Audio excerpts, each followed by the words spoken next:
listening to The Starting Zone, a podcast about World of Warcraft and the people who play it. And now, here are your hosts.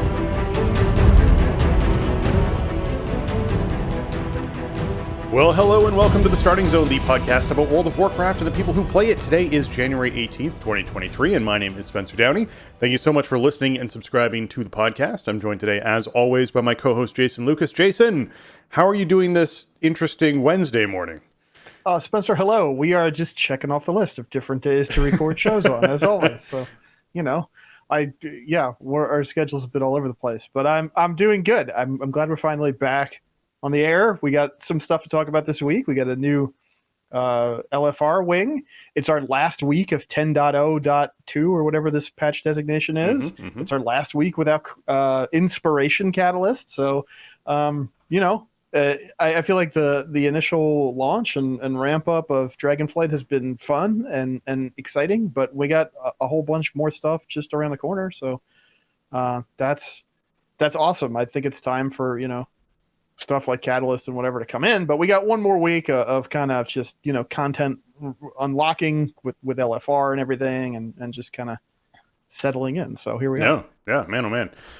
It's been a heck of a past week, as we both sort of expressed work-wise, has just been handling our schedule when it comes to trying to get stuff done. We had could we do Monday? No, Monday didn't work. Could we do Tuesday? Oh man, Tuesday's not working. All right, let's do Wednesday morning. All right, we got Wednesday. So here it is, folks. Sorry about the delay. But, I had a little situation at work that sort of derailed the last 3 entire work days thanks to some decisions made at Microsoft HQ. So it's been a bit of a ride, but hopefully we're at the other side of it mostly at this point. Yeah, and hopefully they learn lessons so that when they, eventually acquire AccuBliz, they don't end up removing all of your desktop icons and everything for your games. No. We pushed a Defender update. Now the BattleNet launcher doesn't work anymore. That's so right. Sorry. Yeah.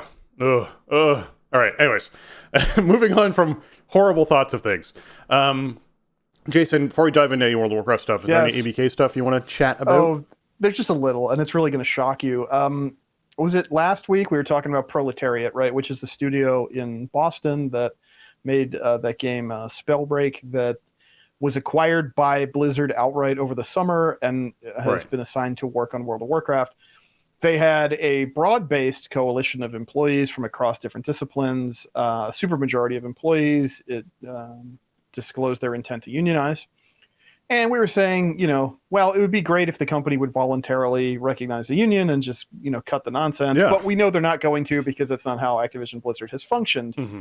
And you're not going to believe this, but Proletariat leadership has refused to voluntarily recognize the union, and they're seeking to force a union vote with the NLRB.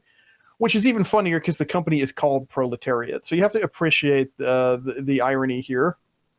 But, if Raven QA and Vicarious Visions / Blizzard Albany QA had not super strong cases for, unionization in the company's eyes, it resulted in all of the union busting and the court cases.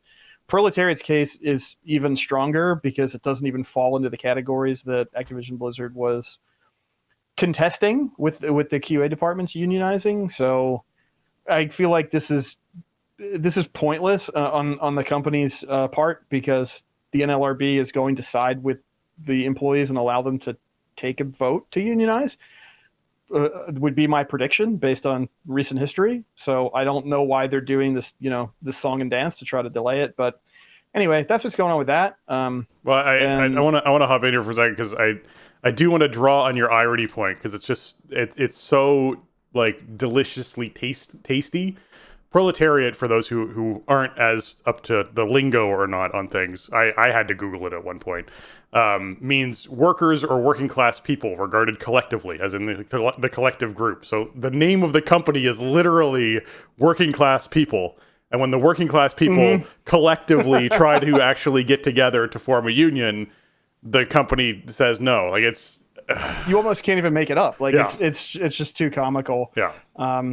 But yeah, I suspect that this will be delayed more than they want to, but they'll probably win their union vote considering how many employees were interested in it. So, we'll keep an eye on it and report back as we hear anything. I did want to mention too, there was some breaking news shortly before we went on air that it looks like Microsoft is planning to lay off 10,000 employees across many business lines, including Bethesda and Xbox. Wow. That is a lot of employees. That is a huge staff reduction. Again, I don't have details at the moment, and this is breaking maybe about an hour ago. So not a great sign. And we were just talking the other day about the ZeniMax union going through and a huge business unit of unionized employees in Microsoft for the first time ever. And then, 2 weeks later, just 5-figure layoff. It's kind of unreal, but again, all of this stuff, is connected to the pending Activision Blizzard acquisition and how that's all going to shake out. So, we'll keep an eye on it as things develop. Yeah. Oh, man. All right. World of Warcraft stuff. Jason, what'd you get up to this past week, clearing through raid stuff? Actually, a pretty good raid week. I think Tuesday night we just went 8 of 8 right away on normal. Probably the last week that we are going to prioritize normal for set pieces and stuff. Most people have set bonuses at this point, and we're also clearing many bosses that drop set items on heroic. And we have the catalyst looming. I was going to say lurking, but that's not really right. So it just seemed like, okay, one more time through normal. And so we did that. We went back 6 of 8 on Wednesday in heroic. And so then we had Sunday night to work on heroic Broodkeeper, which we killed in about 10 pulls. So that was awesome, getting to 7 of 8. Really fun fight. A lot of pressure on the boss tank, which is me. So that was kind of a fun fight to learn and try to direct traffic on all at the same time. Like I'm trying to teach a big group of raiders to do it while also trying to learn the dance myself and direct traffic around it and also not die. I feel like it's we'll talk about this fight a lot more today, but it feels like that fight is probably way harder for the boss tank and the players with the boss tank than most of the rest of the group. Everybody else is like, what's the problem? We're just killing ads. Why is this fight so hard for you guys to get it together? We did have some time to look at Mythic Aranog, which was cool. Mythic Aranog is kind of our next prog target. It's been killed way more than Heroic Razageth, so it seems like low-hanging fruit. It's not super mechanically different on Mythic, but we were probably overhealing it and a little bit below the throughput target for it overall in terms of DPS. So we'll take another look at it this week. I did a bunch of keys last week. I got over 2,200 rating, which is pretty cool. I'm slowly but surely kind of marching towards the 2,400 and, that top level of Valor Point upgrades. I ran into some really kind of gnarly keys last week, even though overall I didn't think it was that bad, but I'm starting to feel that tension as I get into 18s and whatnot, even on Fort, it's like there's some dangerous trash in these dungeons. I remember specifically like Temple of the Jade Serpent. The trash they added to that place is really scary on high Fort. So, we're starting to get into the big kid keys a little bit now. And I would like to have a little bit more stats. I think I'm feeling a little undergeared as we get up there.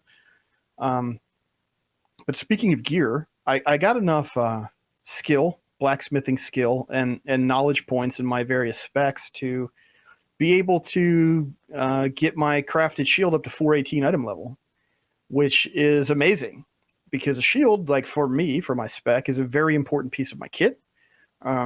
It's maybe the most important piece of gear that a prot warrior wears. And over my long WoW career, I've historically had horrible luck getting shields to drop timely in ways that are, useful to me and statted the way I want it to be. This is a shield that I statted the exact way I wanted it to be. And now I have crafted it to an item level above anything that I will see drop, right? I'm not going to do Mythic Raid probably beyond the first couple bosses. I'm not going to see, there's no 418 end of dungeon loot, right? So I now have like the best shield I can fathom having this season. And I made it myself out of stuff I collected and skill that I invested in my character. And presumably I'll be able to keep, paying off that investment by getting new infusions as we move into new content tiers and carry the shield with me. And I'd hope so.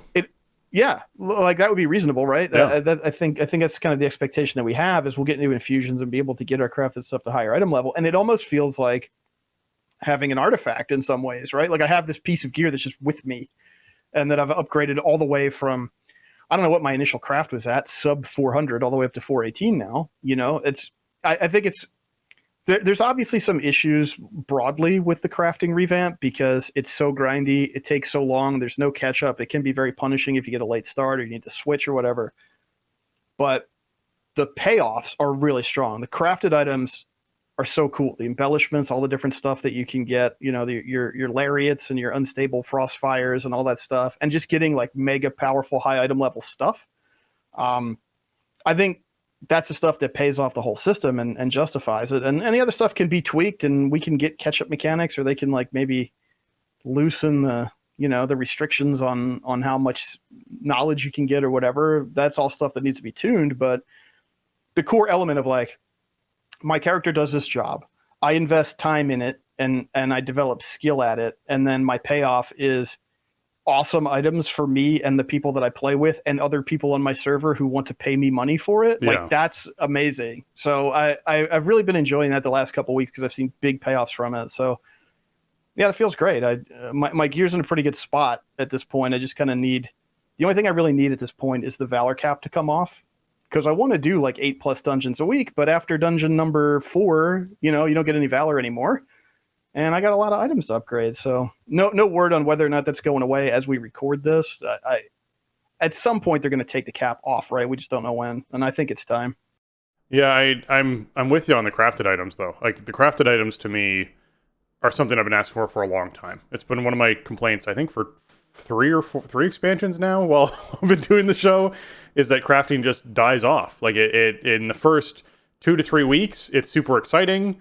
And then it just immediately plummets in its value for players, and they just don't look at it again for the rest of the expansion unless they drop in something new, like, hey, you can now craft a higher item level trinket or a higher item level, whatever it is for that particular niche situation and class that you have that you're playing.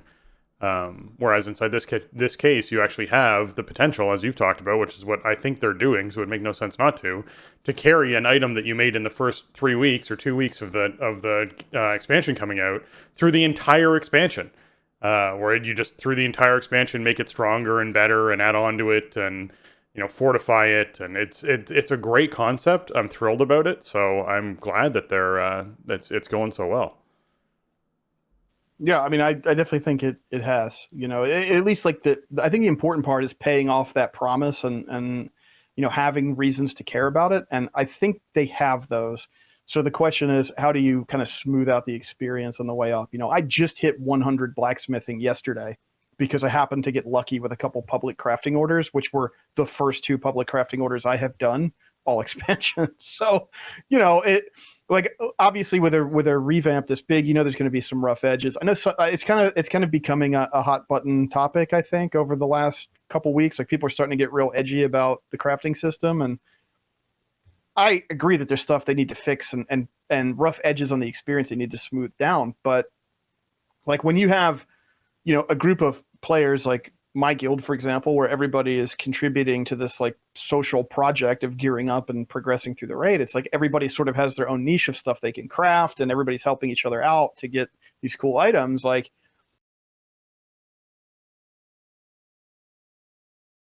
oh, we lost Jason there for a moment. Let's get him back here in a second. There he is.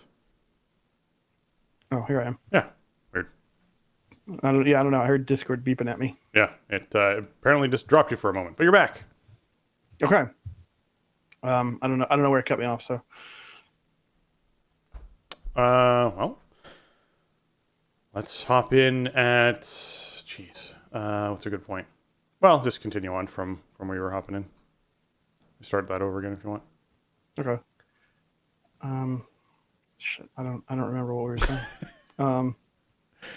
I can go back and find it, but it's why don't we just go back to your last comment and we'll just cut the segment there. Okay, just done. We're just done. Yeah, I'm just treading water at this point. That's fine. Yeah, I think it's good. Okay. I think we said what we needed to say about it. We did. I mean, to me, it's just the crafting. And well, did you? Yeah, you already talked about. Okay, cool, great. Well, all right. Let's dive into what's going on this week in World of Warcraft.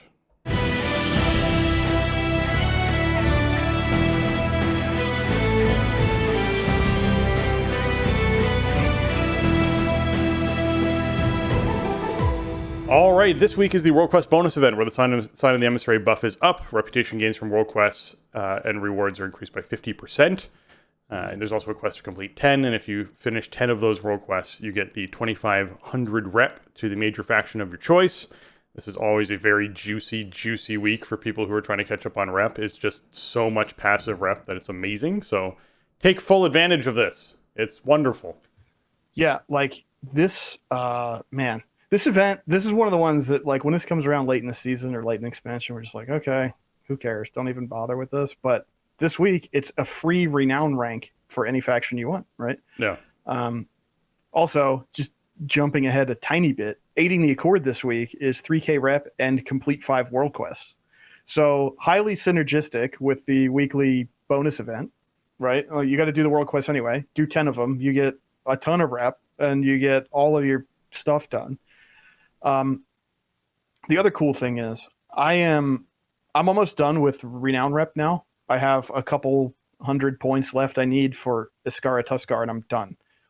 Once you are at max renown, these items turn into Blizzard account bound tokens that you can send to another character to get their renown reputation up. So super flexible. All like the trophies and stuff you get as you go, they become Blizzard account bound, the quest rewards. So keep that in mind too. You know, as you're choosing your rewards, you may want to, if there's a particular one you want to focus on to cap out so that then you can start moving rep over to another character. That's how it works. So really nice addition to the system that I noticed this week, especially as I sort of hit those max thresholds with most of the factions. Yeah, what I love about this weekly event is it never gets old throughout the entire expansion. In the sense that, I know you said we won't highlight it as being as important later on, because it's not. But if you're somebody who collects transmog or collects, pets, mounts, whatever it is, the Paragon caches are going to have those throughout this expansion. And so you're always kind of, for a long time, going to want to get that reputation, get those reward bags, that sort of thing. And this just keeps them relevant through the entire expansion as far as being able to, keeps the weekly event relevant through the entire expansion by having people want to gain those rewards. And even if you get all the ones for this expansion, you can go back to earlier expansions and get those ones. Legion's loaded with them. Yeah, for Azeroth, this is really the Legion work, the Legion week, for the event. So but yeah, I mean, I think opening up to account bound rewards too, that's a huge bonus for this type of event in this expansion, because it makes it so much more flexible. You're going to want those renown ranks on other characters too, so this just gets you there so much faster. Yeah, what we need now is for the dungeon ones, the one to run 5 dungeons a week, or even the time walking ones, to give you a bag that's account bound that you open that gives you an item, so you can then start mailing the bag to your alts. That's what we need now. That would be nice. Well, no, that wouldn't be nice, because then I would be doing all kinds of stuff that I probably wouldn't do otherwise. So I could go, I could get that other item for this tune I'm never going to play. But that's how my brain works sometimes. It is how people's brains work. Now, you wouldn't want to open that up until obviously after the first month of the expansion happened. But they could easily time out so those events don't take place, or those events reward a soulbound item until it becomes account bound later on. Because you wouldn't want it affecting people in the first couple of weeks or 3 weeks of an expansion where they feel like they have to level as many alts as possible so they can run as many dungeons as possible, so they can mail all the gear to their main character, that kind of junk. You don't want that happening. But they can work their way around that. I just think it would be nice after a couple months into an expansion, it's normal gear, right? In a lot of cases, occasionally you get the 1 week where it's for the current expansion that gives you heroic pieces, but otherwise it's just normal pieces of gear. I mean, you might as well just make those account bounds. You can mail them out to your alts if you want, for a lot of players. So I think that would be cool to see at some point too, to keep that whole weekly event relevant too. Okay, aiding the Accord, obviously, you got stuff for the week you don't want to miss. You got to get the 3K rep and complete the 5 world quests. Siege on Dragonbane Keep, Community Feast, got the Hunting Grounds going on, you got your Primal Storms, obviously Cobalt Assembly rep, your Obsidian rep, and then your weekly Profession and Artisan Consortium quests, all that stuff to get done, and things you don't want to miss out on this week. We also have the Ruby Life Pools and Halls of Infusion as your weekly dungeon quests to get yourself some more reputation towards the factions of your choice. And the PvP quests this week are Arena Skirmishes and Arenas, with of course, the Sparks of Life War Mode quest in Azure Span, if you're someone who's doing the Sparks of Life stuff to min-max all your PvP things. Speaking of, Warsong Scramble is this week. That's the brawl for the week. which completing and winning one will get you 5 marks of honor, 65 conquest, and 250 honor. That is Warsong Gulch, with the first team to capture 10 flags wins. The flags are closer together. You can cap them without needing your own flag to be back. It's literally a scramble. That's it's not eggs kind of scramble. It's a scramble because you're trying to get stuff done quickly. It's not, unfortunately, a Warsong scramble, which sounds like a great breakfast. There's a little bit of that's the pepper new on those Nomi eggs. brawl. Ooh, yeah. That's going to be the second Nomi brawl. Is so you have to make scrambled eggs. Scrambled eggs. you could use some of the tech from the soup event, and I don't know, maybe. Yeah. I like it. Okay, you got to kill large chickens to get eggs that you can then bring back and put into the giant frying pan. Someone has to stir it with the spatula to get them scrambled. I get you. You hit the extraction button. You got to spam click it to scramble the egg. Oh, I love it. All right. The weekly world boss this week is Strunran, the Sky's Misery. It's a Storm Proto-Drake in Onaran Plains. This is the one that drops the plate feet, mail waist, leather legs, cloth wrist, and a primary stat trinket with a haste proc, all at 395 eye level. So be sure you're killing off that world boss if that's one you're interested in getting some loot from. Mythic Plus affixes are Tyrannical, Sanguine, and Explosive, meaning bosses have more health and deal increased damage. When slain, non-boss enemies leave behind a pool of Ichor that heals their allies and damages players. And while in combat, enemies periodically summon explosive orbs that will detonate if not destroyed. Okay, so Explosive is the pay attention mechanic as far as this goes, pay attention affix, where you just need someone who's paying attention to smack them when they see them. They have very little health, so you can just knock them over really easily. There's nothing you have to worry about this syncing up with, Tyrannical or Fortified or anything. Explosive is explosive, which is great. So not too difficult to deal with, but you can't be sleeping your way through the dungeon. Sanguine and Explosive can get a little tricky, because if you don't bring a lot of ranged with you, you then might have people who have to step in Sanguine puddles to hit explosive orbs, which is never fun, or run through Sanguine puddles to get to explosive orbs if there's Sanguine puddles in front of you, behind you, whatever it is. So just making sure that when you're dropping these puddles, you're dropping them in a way that isn't directly next to ads that could be dropping down orbs, if you can avoid it. In general, you don't want to keep mobs too close to Sanguine puddles, because if they step in them, they start healing, and that's bad.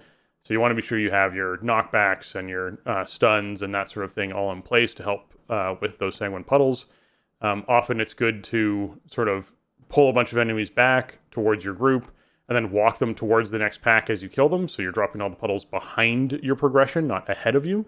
Although Sanguine puddles don't last as long as they used to, which is wonderful. So that, you can actually not have these things barricading your way through a dungeon and making it that much more difficult. So I think, if I was going to get a Sanguine week, a Tyrannical Sanguine week is really nice, because you don't have Fortified affecting Sanguine, where mobs have increased health, and then Sanguine puddles heal them for a percentage of their health, so then they heal up even faster, which really sucks when that happens. Also, it means you're dealing with trash longer, and the longer you have to deal with trash, the more likely they are to get into a Sanguine puddle. So I think a Tyrannical Sanguine is a nice week to have. Just paying attention to Explosive being a big thing. Sanguine and Thundering, because this is the thing we always have to bring up now, is with the new Thundering affix, is going to be interesting.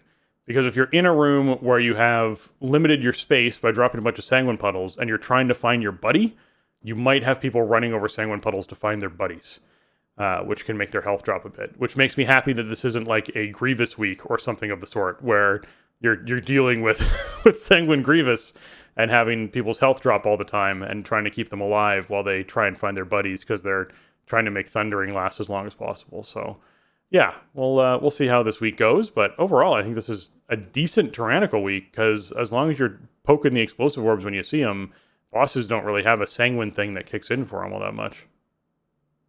Yeah, it's not too bad for Tyrannical week, all things considered. I mean, yes, there is synergy with Explosive, and we saw a couple examples of stuff that had to get kind of emergency hot fixed yesterday. The ads on first boss and Ruby Life Pools, the little whelplings that Melidrusa spawns in, they were popping explosives. She spawns like 9 of those at once. Right. So that's not a good time.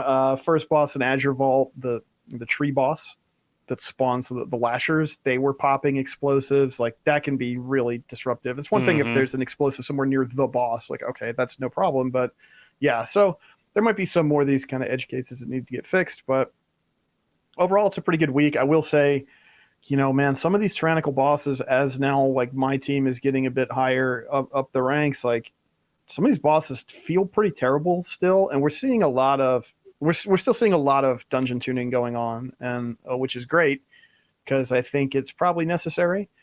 In order for, the majority of players to have a smooth and fun experience, right? Like the goal of the Mythic Plus system for 85+% of the player base is not to bash your head into a thing you'll never be able to do, right? Like that's not what makes it fun. Like there are people who want to push and do like the highest imaginable keys and push the rating, and that's cool. But, I think for most players, it needs to be a bit more accessible. Now, also, like you have new bosses that they don't have a lot of data on people doing high tyrannical bosses on live servers. So, as we kind of always say, it's better to shoot high and then dial it back versus potentially launching a boss like that's balanced too low because buffing it never really feels fair. So, there's plenty of dungeon tuning still occurring. I expect that it will continue to. Overall, this is on the better end of tyrannical weeks you could really ask for, I think. But there are a lot of like casters and ranged auto attackers in these dungeons, and so your tank does need to be careful with Sanguine. Ultimately, it's kind of the tank's job to move the stuff around and make sure Sanguine puddles are going to drop in a way that the group can manage. So, yeah, this one, I think this week tests your awareness a bit more. Last week was really like, can your healer keep people alive? This week is more, is everybody paying attention to what's happening around them inside the dungeon? So, not overall not too bad. Not like a mega synergistic punishing experience with the combos. Yeah, I'm glad to see it. I'm glad to see that this isn't a particularly punishing week. So good to see. All right, anyways, Lunar Festival coming up. We got Lunar Fest, we got Call of the Scarab Micro Holiday. They're both kicking off very shortly. And I guess it's Friday the 20th of January to February the 3rd. So it's going to be a week from Friday. You're going to see the Lunar Fest kick off. And then, of course, Call of the Scarab is the 21st to the 23rd. And that is finding out who is going to be the next, I guess, Scarab Lord faction, is the best way to put it. Who's going to control the gates and open the gates. And that's going to be kind of crazy to see whether it's Horde again after the 3-year-in-a-row Alliance and then a Horde victory. Or whether Alliance is actually like, you know what, we want this back. And we're going to take it back from you guys.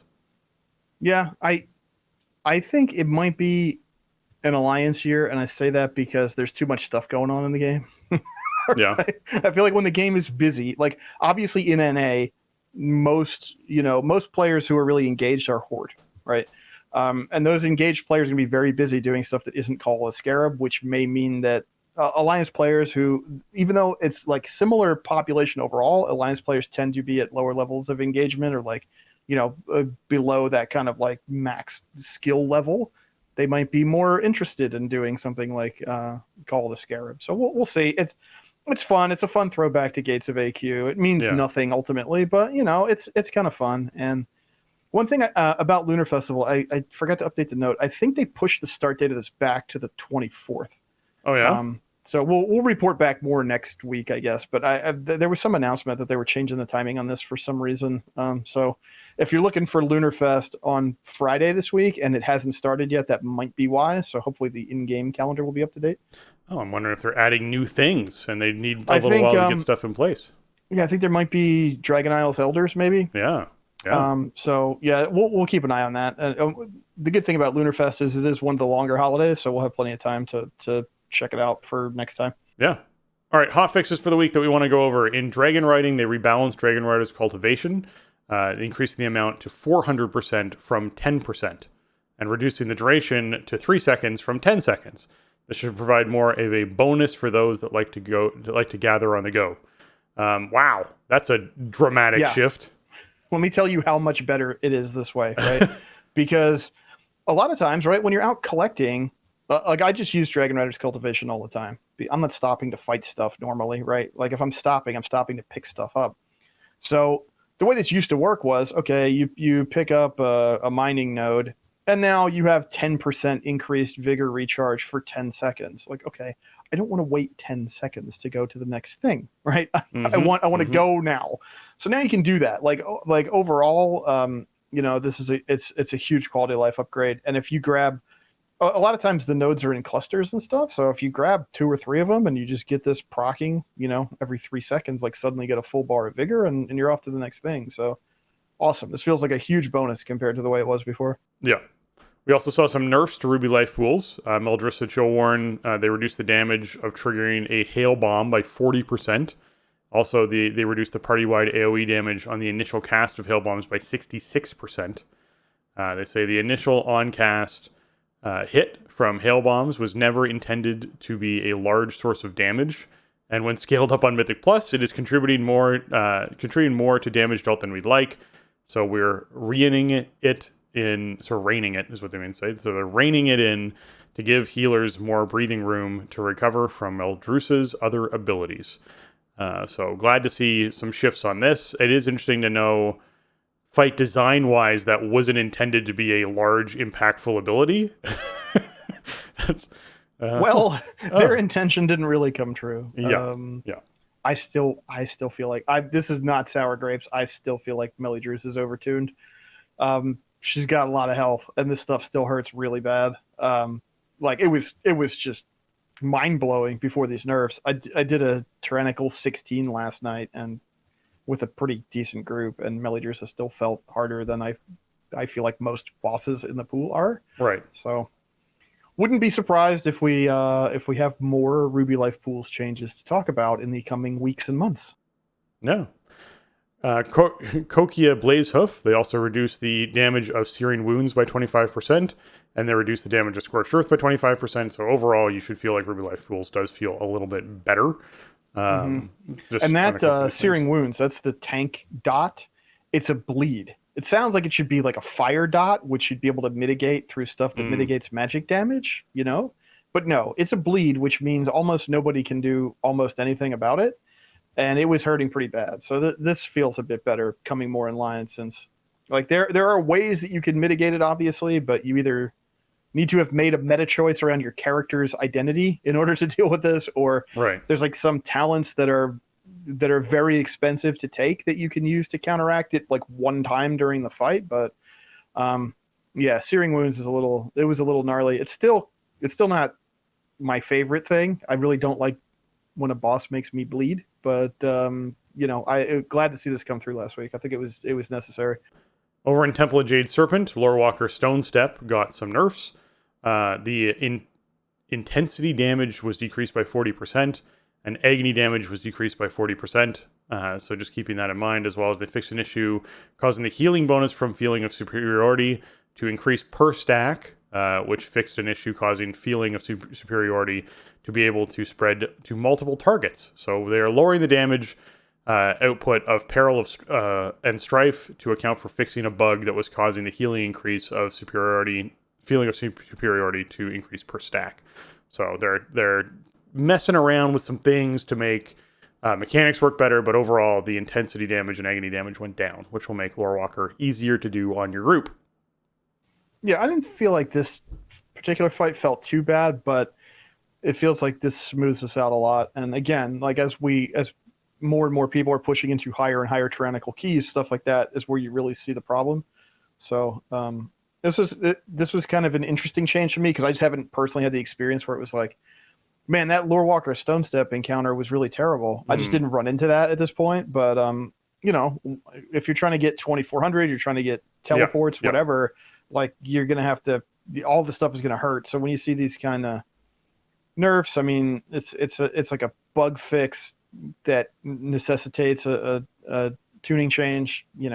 That's where it's really going to kick in as you get into the higher ranks, and especially with tyrannical scaling. That's the thing to remember this far into the expansion is we're at a point now where people are trying to push high keys. And so when you see changes like this happening, it's typically because they're going, oh, this one or that, these two abilities are the things that are preventing them from getting this boss kill on a 21 or a 22 or whatever it is for groups that are doing it, right? They're starting to push up into the higher keys. So we're going to start seeing changes like this roll in to sort of go, okay, we want people to be able to get those higher ratings and those higher keys completed. This is what's going to help them because of these very small outliers that as the dungeon scales and increases in increases in difficulty, you're going to see more and more of that sort of kick in. So yeah, good thing to be aware of and have it out of the way with a lot of these tuning changes coming in. Okay, Dragonflight 10.0.5 content update, and it's officially arriving on January 24th. Man, oh man, getting our first like little update patch, or like a month. This is weird, man. This is weird. About call it 2 months, but yeah, I mean, this is even it's as fast as we've ever seen. I feel like it's like 6 weeks, and I feel like 10.0 was one of the stronger launches we've seen. Like, yes, there were some problems on launch night, and yes, there are some nagging kind of bugs and little problems here and there. But like, in terms of the content and design, I feel like it's been very strong, and I haven't really had a ton of, mechanical issues playing the game as much as I have. So I don't even feel like, I'm ready for the next thing. Like, I feel like I'm still really unraveling a lot of the stuff that shipped with the expansion. But now, I mean, we knew we were going to get 10.0.5 pretty soon because it was on PTR and we saw the whole roadmap and everything, but this is even sooner than I thought it was going to be. Yeah, it's crazy. I certainly didn't expect this until probably like late February. It's kind of like or mid to late February is sort of where mine was. So I think we're probably 3 or 4 weeks ahead of where I was expecting this to land. So cool. It's great to see. Basically, Trading Post is going to go live on February 1st, so they are delaying that by a week to sort of let everything else settle before the new feature kicks in, which makes perfect sense, because when they release this, undoubtedly there's going to be, oops, something broke, something else broke. So how about we limit the amount of new things we add in that initial update and just stagger things by a week, because then that way you can see whether the Trading Post broke things or whether something else broke things. Yeah, so that's going to be kicking in. This is going to have the Storm of Epic Proportions, where a new Primal Storm event is going to be happening. So that's going to be something you're going to be able to go and check out. Obviously, we'll highlight a lot of the stuff as it goes live on next week's show, which will be really fun to cover. And then, of course, Ready to Wear, where you can expand your common wardrobe. This is the transmogs for white items, if you will, the items, the very base items that you get in the game. There's no gray transmogs yet, but they have the white transmogs kicking in, so if there's, aprons or hats or whatever it is you're trying to actually put together transmog for, you can actually do that. Oh, actually, they clarified this. There is gray items involved in this, so it is white and gray items that are involved in this. So you'll have access to all of it. That's kind of crazy. And yeah, the trial of style returns are going to be big. Oh yeah, and there's I don't know if this is the patch that has the new trial of style data in it either. It might be, because we're getting updates to rewards for that as well. But like, yeah, this opens up transmog a ton. There are so many kind of unique white and gray appearances they've added over the years, and some of them are like wacky. A lot of times the wackier looking stuff is gray or white, and part of that was like they didn't want you to be able to transmog that for so long because they wanted to keep the look of the game more consistent, which like I kind of understand, but by the same token, like I think at some point, you put enough cool looking stuff into the game, like most players are going to gravitate towards that. And if some people want to be, they want to be wielding a frying pan or something, then okay, like you put the asset in the game, like you let them do it, I guess. I mean, overall, this is not like an earth-shattering patch in terms of like content, but some cool new features. I think Trading Post is going to be a great addition to the game. I think the Storms event it'll be something to do and something that you can participate in to get the rewards. Like, there's collectibles and it's hopefully it'll be a good outlet for, I don't want to say catch up gear this early in the expansion, but for maybe lower geared alts to give them something to do, or even mains that just aren't really doing endgame to have like another kind of avenue of gameplay, go out and participate in something and get some cool rewards in the process. Like, that's always great to include stuff like that in the game. It just benefits all different types of players. So this is cool. And there'll be other tuning changes and stuff too along with this patch, but we'll talk about that more next week once we have the full notes. Yeah. There's also a bonus you can get with Trader's Tender for Dragonflight. So this is a post that says, it won't be long before the new Trading Post feature goes live. And with its arrival, players with Dragonflight will receive bonus Trader's Tender as a way of saying thank you to the community for continuing to play World of Warcraft with us. We'll be rewarding a bonus 500 Tender to players who purchase Dragonflight and add it to their account. The bonus traders tender will also be rewarded retroactively. Obviously, it'd be so mean if they didn't. Oh my goodness, there'd be riots to players who have already purchased Dragonflight. Players can collect this bonus traders tender once the traders post goes live from their collector's cache. And collector's trader is only granted once per Battle.net account. So you're not going to get like every character you log into gets at 500. 500 is a month's worth, I think, isn't it? What we figured out, Jason? Like a free month? That's what you get like distributed to you. You can earn more than that by doing the different activities that are offered at the trading post. But yeah, that's like your monthly login bonus is the 500. So this is like an extra month of that just to get you started, or if there's like a particular thing on offer that you want. So this is cool. It's I don't know how many people are out there playing World of Warcraft that are like, I don't know about this whole purchasing Dragonflight thing. I'm on the fence. I think I'm just going to stay here in the non-expanded content, and I'm going to wait it out. I don't know how many people that really affects.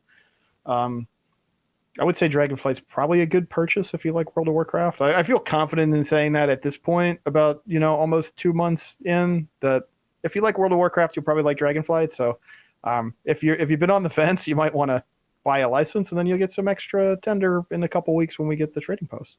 Yeah. Group loot and raids. This is from Kaivax, who says, we have a hotfix coming into the game later this week. With this hotfix, we will have fixed some situations where players could win need rolls or duplicate items in a single roll session when it should not have been possible. This has already been working as intended for most items, but should now include items such as tier tokens and weapons. So I think what they're saying here is if you can't roll twice on the same, you can't win 2 rolls on the same item that are both need rolls. That's what they're getting at here, right. And that was possible for some tier items. Yeah, this has been basically the behavior that I've observed in raids the first, a month or so here is, if you have a token drop, if you have multiples of the same token, right? Whatever class breakdown. Sure, yeah. You can, if you're need eligible, like you have the dice icon, and you can click on 1 or 2 or 3 of them or whatever, and you can roll need on all of them. And they told us that it wasn't going to assign duplicate items to the same need roll winner, but it just does that. So you can imagine how obnoxious that can be when we have, 2 or 3 of the same token go out, and a bunch of people need roll on it, and somebody wins both or all of them, and then we have to redistribute them. Yeah. And I haven't really seen as much with the weapons, but weapons are a little bit more in their own lane, right? Like, hey, who needs this Warglaive? Well, you kind of know. Whereas set items, obviously the tokens are designed to be distributed more widely. This stuff, the more we have seen of this, it's like, man, can I just have Master Loot back, please?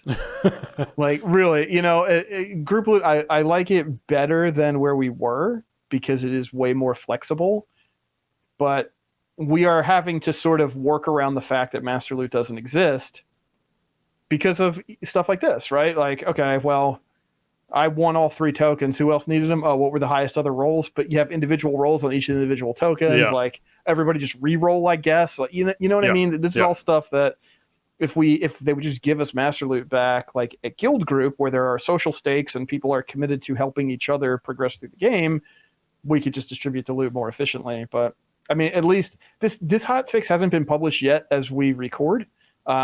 So it's not in the game right now, but it's good to know they're working on it because that behavior has been weird and kind of obnoxious.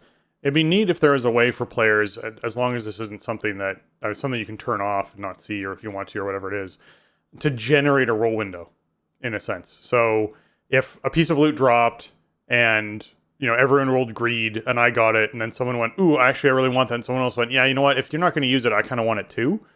You could actually right-click on the item and go, we'll drop them and say generate roll or whatever it is, and it pops up again as a roll thing that people can roll for. Right. Like you have like a UI element that does the reroll for you instead of having to engineer it kind of in chat. And asking people to roll, because what ends up happening in chat is then you're scrolling through, especially inside a raid situation where you might have 28 people, you're rolling through at least like 18 people who've rolled, trying to see who rolled the highest and being like, I think it's this person. Does anyone else see it's this person? I think it's that person. To try and there's no like arbiter at that point. You just have to comb through chat chat and hope that you didn't miss something. Yeah. The chat that needs to be updated because it's still a stupid system that they haven't updated in decades. The IRC chat from 1999. Yeah. Exactly.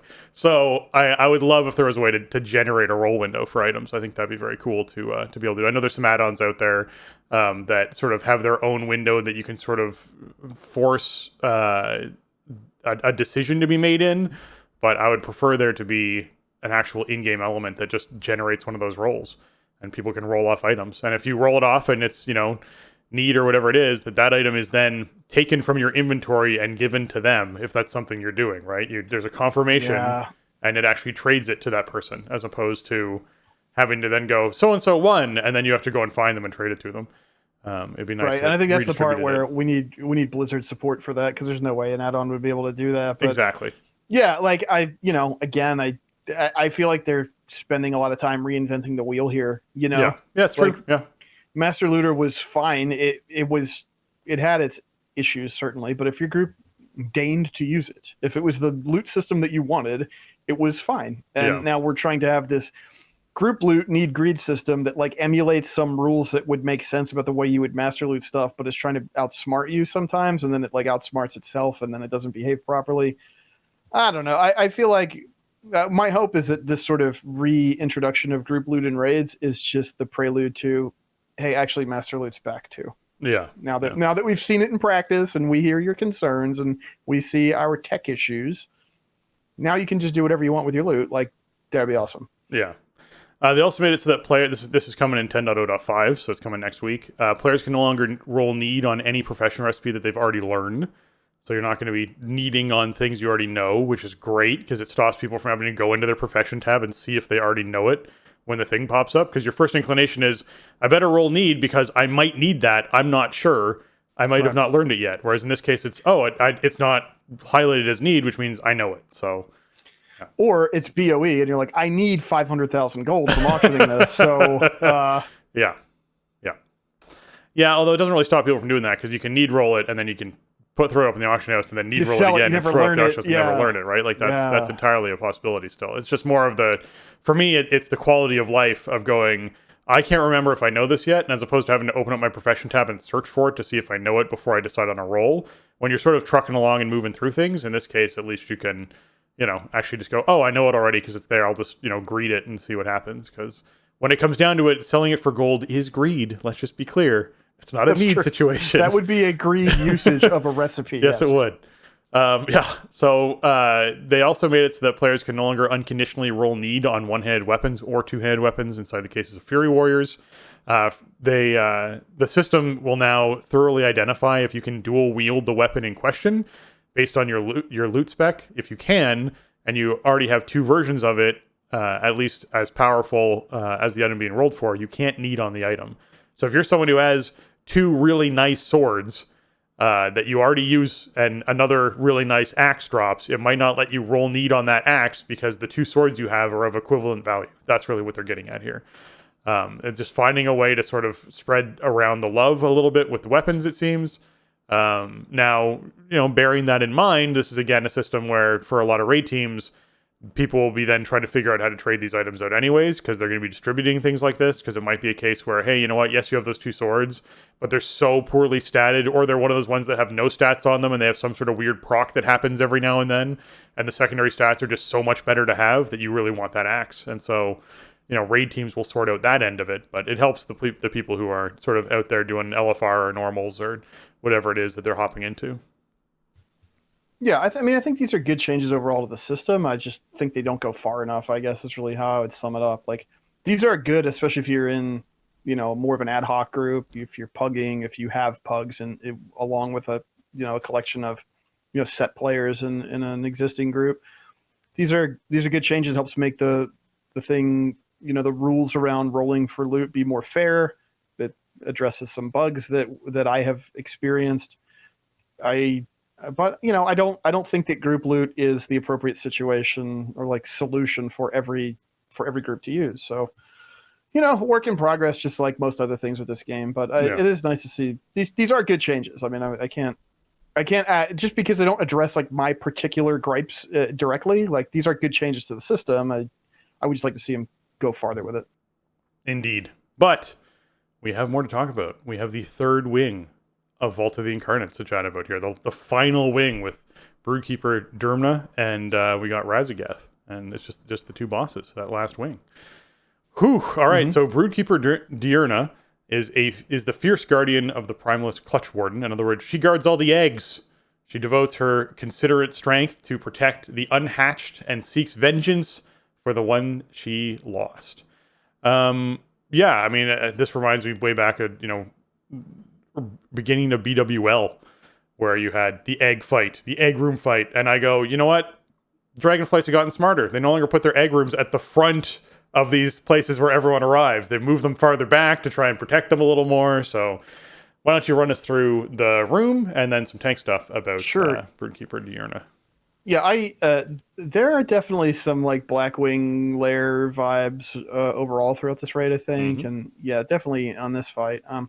So you fight this boss in kind of this oblong arena, and it's dotted with all of these eggs, and they're in pairs or what have you. On heroic, there are some groups that are more like trios of eggs. The boss kind of pats around the room, and the basic idea here is that your team needs to destroy all of the eggs on the ground at designated intervals while keeping these ads that are continually spawning in under control.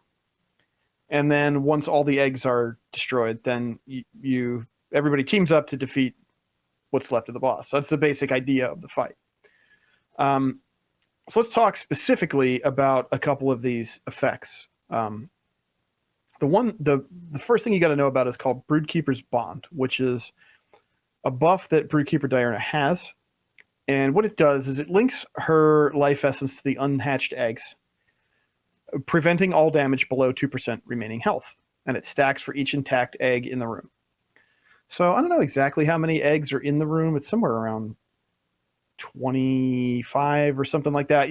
So you can only DPS her so far down until the eggs get broken is basically the idea.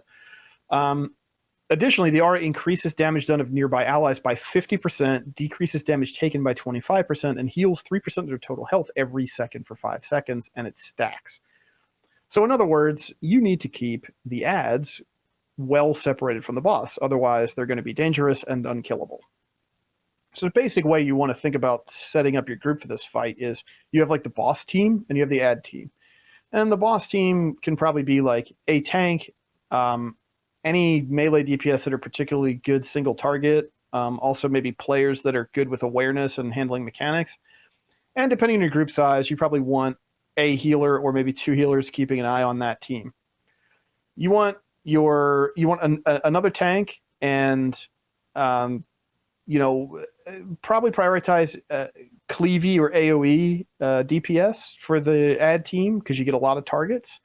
You want probably the rest of your healers with that group because there's other stuff that they need to be doing with the group.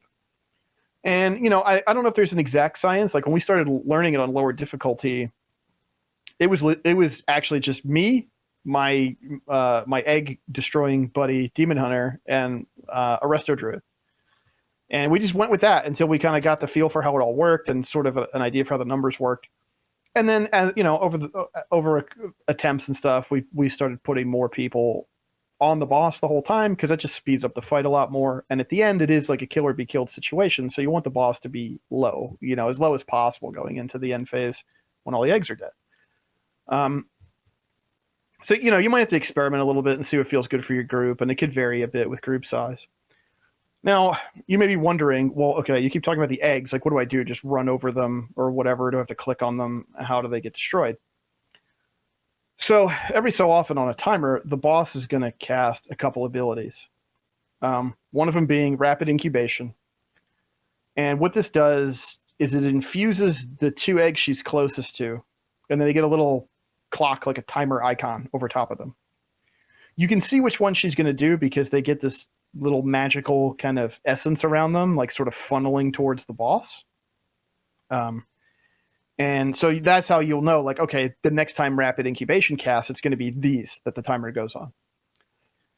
Around the same time she casts that, she also casts Great Staff of the Broodkeeper. So she It says she embeds her great staff nearby. You'll see her staff kind of like float in the area near her. It's going to do essentially raid wide nature damage. Maybe not if you're really far away, 50 yards. But she gets a buff called Great Staff's Wrath, which you don't really. It increases her damage done, but really what it means is that you can click the Great Staff as an extra action button now. The tooltip says players may cast Focus Great Staff while near the embedded weapon. So you walk near the staff, you get an extra action button, click it. You consume an application of Great Staff's Wrath. So now she loses her damage buff, a stack of it. And now you get a beam of lightning that follows you from the staff.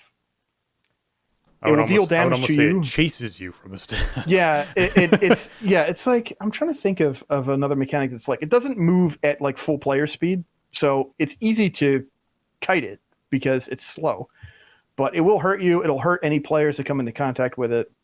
It will also shatter an egg. So what you want to do is designate who's going to be breaking the eggs. And then when rapid incubation goes out, you recognize which ones have the timers on them. And then those players hit their button. They align themselves with the way the staff is so that the egg is between them and the staff. The lightning follows them, destroys the egg, and then now it's time to move to the next set of eggs that you're going to destroy. One thing to note is that on Heroic, there is it's a buff, I guess, that the boss gets when an egg breaks. It's called Clutch Watcher's Rage. And she does elemental damage to all players. And it increases the damage of the next application of Clutch Watcher's Rage by 225% for 10 seconds. And it stacks.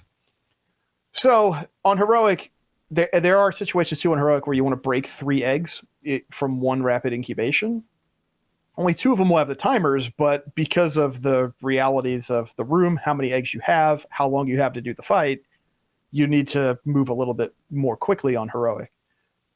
The problem is you don't really have 10 seconds between identifying what's happening, getting your great staff to channel at you, and breaking the egg. So this can kind of tax your healers. The best thing to do is try to get like 2 of them broken quick, and then make sure nobody's dead, and then break the 3rd one. Because you can't just wait, because you won't be able to channel the lightning anymore, and the ad will spawn out of the egg. The ads that spawn out of the eggs are pretty bad. Is it necessarily game over if you get one? Maybe not. If your ad team tank can pull that thing out of there and everybody can nuke it down, you might be able to recover. But like in general, you need to get these eggs broken. If you're nonchalant about getting them broken, you are going to lose the fight. Other stuff to know in phase 1, I'll just call it phase 1, I guess, when we're running around breaking eggs.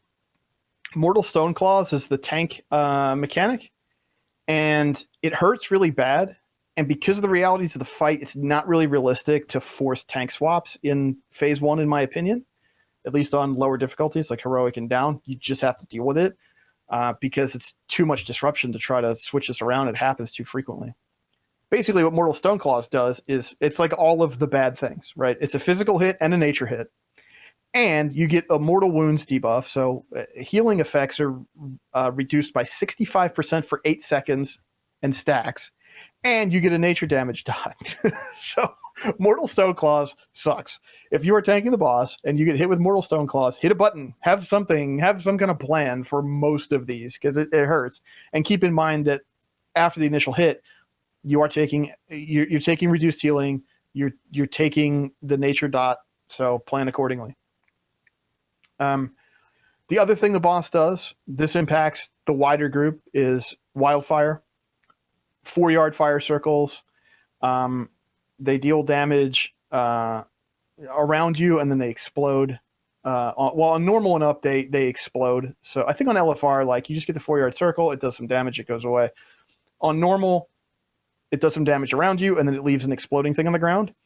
On Heroic and up, it leaves one thing on the ground, then it leaves another thing on the ground, and then they both explode. So keep that in mind. You might want to sidestep, drop the other one, and then step forward or whatever. Other phase 1 abilities that the boss has, Icy Shroud. It's a healing absorb that goes out on some players and also reduces our movement speed by a fair bit, by like 30%. So just keep that in mind. Like, not a whole lot you can do to counterplay it, except to essentially just power through it. And yeah, I mean, that's the main stuff to know in phase one. Again, your main setup here is you got your egg team and your ad team, and everybody has to execute their jobs. One thing that you need to know, and probably you want to make a plan for, is how you're going to move through the room and the order that you're going to break the eggs in, because you want to direct traffic, right? Like, the ads come out at set intervals and from set places, and the eggs are always in the same places. There's nothing random about it.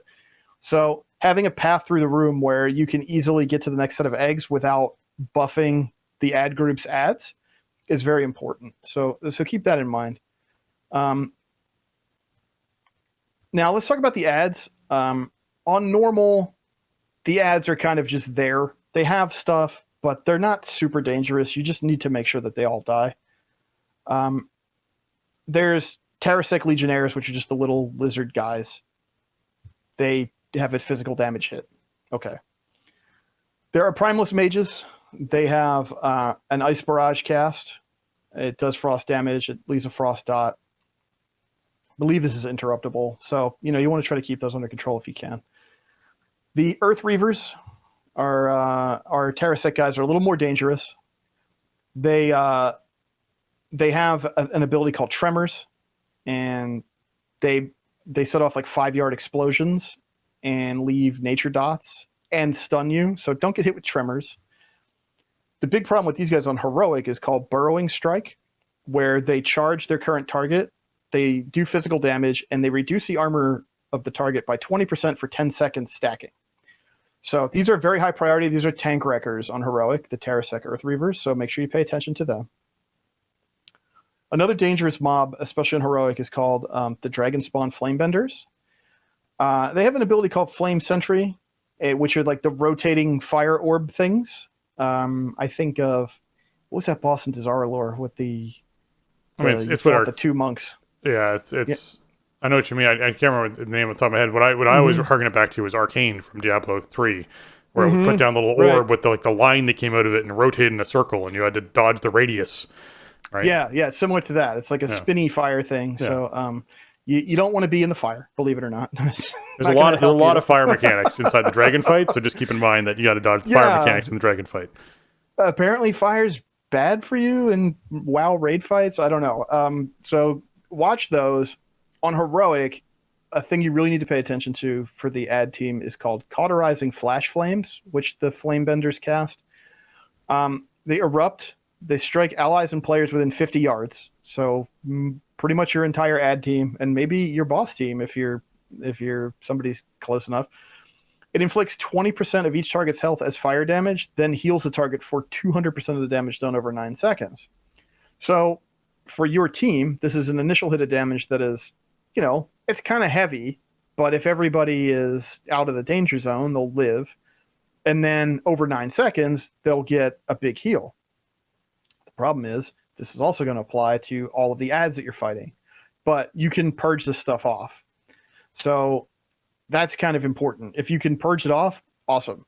Then you can take full advantage of that. Mass Dispel. Yeah. Yeah. Like you have some tools to counterplay around it, which is cool. Mm-hmm. You also have Juvenile Frost Proto-Dragons.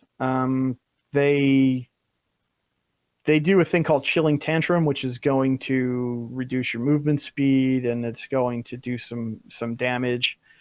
They also have a bleed on Heroic. So, I mean, the little Juvenile Proto-Dragons die pretty fast, but you want to make sure that they actually die and they're just not bleeding your tank to death. But overall, they're like relatively low priority because you're going to have probably a whole bunch of AoE in here. You have one other kind of ad, which is called the Draconid Stormbringer. It has one ability on normal called Ionizing Charge, and it's like a 5-yard lightning ring. So just keep that in mind. It also has an ability called Static Jolt on Heroic and up, which is interruptible, and you should interrupt it if you can. It does nature damage, and it also is a 4-second stun. It also empowers the caster and it increases their movement speed. So that stinks. You don't really want this thing like stunning somebody in your raid over and over again. So try to kick Static Jolt if you can. But pretty much that's really all the ads are going to do. On normal, like you may have noticed as I'm going through each of these, the normal mode abilities don't sound very threatening because they're not. On Heroic, there's a couple other wrinkles, but you have some counterplay opportunities or just assess some priority to, what you're going to kill. Overall, like the big challenge of phase 1 is Egg Team learning how to do their dance, learning like what to expect, how to communicate, and how to cooperate to get all the eggs broken, which it's not as hard as I thought it was going to be, but it is. I mean, there's definitely technique to it. You need to have a plan. I think having a plan is one of the most important things I would say that you can do. You can find maps of the room and stuff and kind of plan out your route. That helps immensely. But, your goal here is to get the boss as low as you can as Egg Team is circling around the room breaking all the eggs. Once all the eggs are broken, now you move into phase 2, and there would be no more ad spawns. The existing ads don't go away, so you'll have to clean those up or whatever, but and the aura still applies, I believe. So, you need to kill off those ads and then stack the group up. Now, at this stage of the fight, this is probably where you want to use your hero, lust, time warp, whatever, because this is kind of kill or be killed time. Hopefully everybody in your team is still alive and ready to go, because the boss has an ability called Broodkeeper's Fury, which increases her damage done by 15%, and it empowers her abilities, and it also stacks every 30 seconds. It becomes more intense. So it's like a soft enrage, basically. She retains Mortal Stone Claws, which function pretty much the same way as they do in phase 1. But again, everything is now hurting worse. So at this point, I recommend a tank swap. You should be able to tank swap every Mortal Stone Claws. There's nothing else to tank. This becomes a single target fight at this point. So you should be switching around on Mortal Stone Claws. She's still going to do Empowered Staff for the Broodkeeper, except now there's no eggs to break. But what is going to happen is it's going to target a lot more players. It's not going to be like the 2 people or 3 people in phase 1 that are breaking the eggs. It's going to be like 5, 6 players. And you're not going to decide that you want the lightning beam. It's just going to start channeling at you. So you want the group kind of like loosely clumped around the boss, and then people can just run, straight out to the outer walls to kite this away, and people who aren't affected can get out of the way. Now, do you want all the eggs dead by this point, or are you still cleaning up some eggs? They should. I mean, ideally on normal and heroic, they should all be dead by this point, because you are going to have that effect where you can't kill the boss without the eggs being dead. Yep. And so, yeah, to move into this phase, I'm not sure if there's like a timer where she'll just do it. I haven't run into that, so I don't know. I've always just transitioned her into phase 2 by destroying all the eggs. So some of her other abilities return, and they're similarly empowered with her buff. She has Frozen Shroud, which not only does it do the healing absorb, but it also briefly immobilizes you with like a little ice tomb. It's pretty easy to break, but you do have to break it. So when Frozen Shroud goes out, just AoEs and stuff are good. Just pop all those ice tombs, and then just be aware, players are going to have healing absorbs on them. Help healers out there with self heals or whatever. It's minimally disruptive. The great staff is a bigger problem, I think, in this phase. And then Wildfire returns, and this can also get kind of bad because you want to have the group kind of close to the boss. You want to be able to have lanes for people to run out with the great staff, and then you have these fire swirlies that are going out on people and exploding multiple times. So that kind of cuts down on the area you can use for a little bit. But overall, I mean, this part of the fight is pretty simple. It just is punishing because it's literally kill or be killed. Like, you have to kill her before she just starts one-shotting you with her abilities. So if you can execute phase 1, then you can probably kill phase 2. I think phase 2 is much simpler mechanically. It's just, you want to make sure that you're splitting your DPS up effectively so that the boss is coming into phase 2 as low as possible, 40% or lower. And while also keeping the ads under control. Your ads can't be getting loose and killing people and whatever. So that's kind of the whole fight. I think it's actually a fight I like a lot, even though there's a lot of pressure on me to execute this well in my role on my team. Like, I have to direct traffic with the boss. I have to have the boss where she needs to be. I have to make sure that I break my egg every single time it's time for me to break one.